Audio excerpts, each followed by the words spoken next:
up this morning. This is Jeff Warrender's The Sands of Time, published by Spielworks. Now it's a big box. To give you an idea, standard size boxes, say Orleans, it's got that little bit more, but it doesn't half seem quite a bit bigger, and that's obviously the slim size box. So an FFG one or something would be an ideal comparison. Something like, yes, here we go, Fury of Dracula, good choice. Right, so as you can see, it is a big box. You know, there's quite a bit of difference there, but ideally, or fortunately I should say, it will fit on the IKEA Kallax shelves. It'll fit in there, so that's good, isn't it? So it's a civilization game, a longer game this, not afraid of those.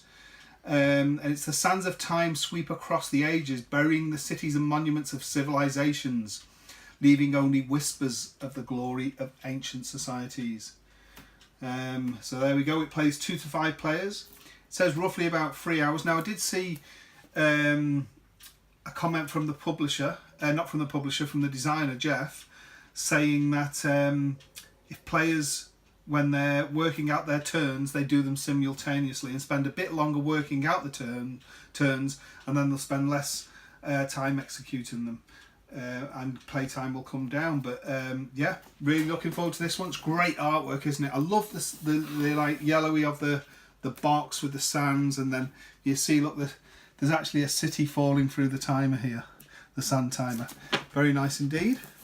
And there's a little bit of a thing about this. I did a P&P of this, and it had a large brown map, and I think it went up to 6 players.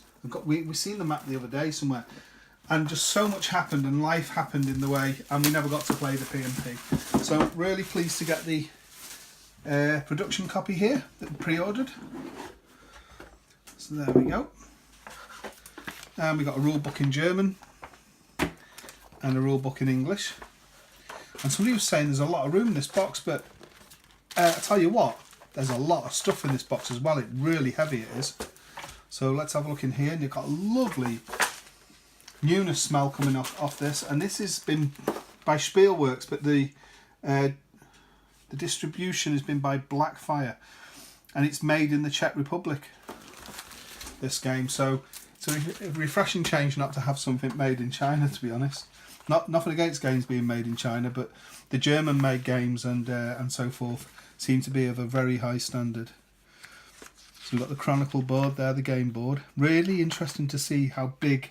I guess it's 4-fold, and it's got a big box, so it must be a nice big board, because the P&P one I did was browns. Looks a nice, nicely laid out rule book. It's got a sample for 4 players here. A sequence of play. Actions in detail.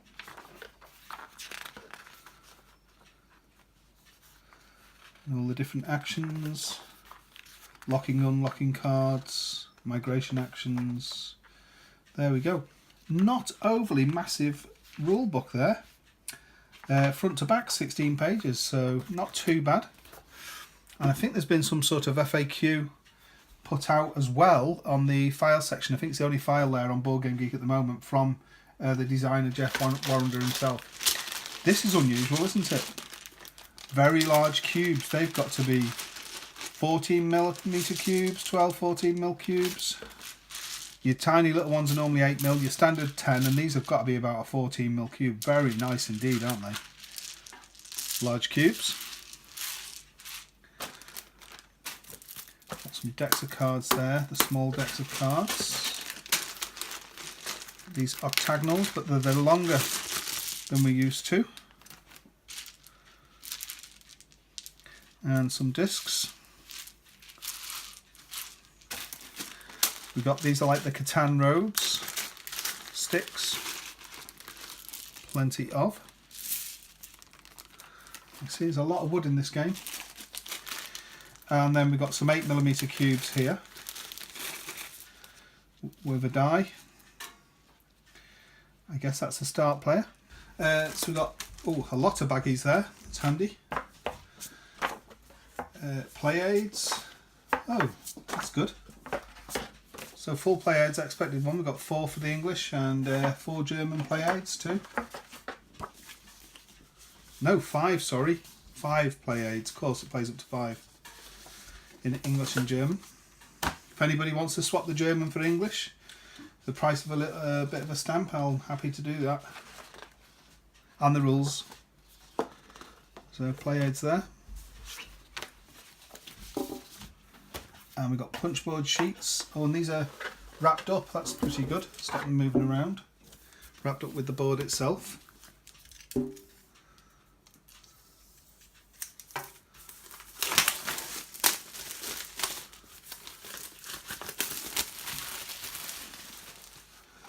The punch boards seem really good quality, and they're going to punch really well. Good centralisation, no offset printing, decent card, nice condensed and thick. Punch really well. Got a really nice newness smell coming off them. So that's one punch board sheet. And we've got another one here. And another one, plenty of tokens. And we got this, like, it's not the census board, I can't remember what this one's called, but that's, oh, that's nice touch on the back with the box cover being on the back of this board here. Is it a succession table or something? Can't remember exactly. And then we've got the game board, so we'll just pause and open this one. Let's have a look at this game board. Blank on one, it's a large game board, fully square. There we go, and it looks really nice. Great quality. No back bending needed. Lies completely flat straight away. It's got a lovely finish on it. Really nice, and the colours are very nice as well. They really work well. I'll track around it. Let's just have a quick look at these decks of cards. See what the cards look like quickly. I say it's a longer game. I would imagine it'll take several hours for the first game, but we don't mind that at all. I really do like a good civilization game. And my best I've played up to now is Advanced Civilization, the old Avalon Hill game. That's probably my best favourite game ever. I have a handmade one from the files. Ilya, is it Ilya who put the files up? I think so. And yeah, so I made a handmade copy of that, and we love that game. Through the Ages is a great civilization game, the Vlada Chavatal one, but this is looks a promising game. So these are the cards, obviously lots of information on them, and I'd be really interested to play this. We used to have games that, you know, they'd come and they'd sit on the shelf for a bit because everything gets in the way, doesn't it, of time doing stuff. And more recently now we get a game and pretty quickly, sometimes the same day or within a couple of days, it hits the table, and that's the best way of doing it, isn't it? So we're currently really enjoying the Darkest Night game from Victory Point Games. That is an amazing game. But yeah, this is going to be one that we're going to get to the table pretty soon. That is one more thing. We found this. We've just had a loft clear out, and we found an abacus. And Donna was going to chuck this, and I said, no, I've got a game that needs an abacus. I don't know how handy it's going to be for using with this game, but we'll see. Don't think it'll fit in the box, but never mind. There's abacuses in play in this game. So there we go. Sands of Time. Thanks for watching.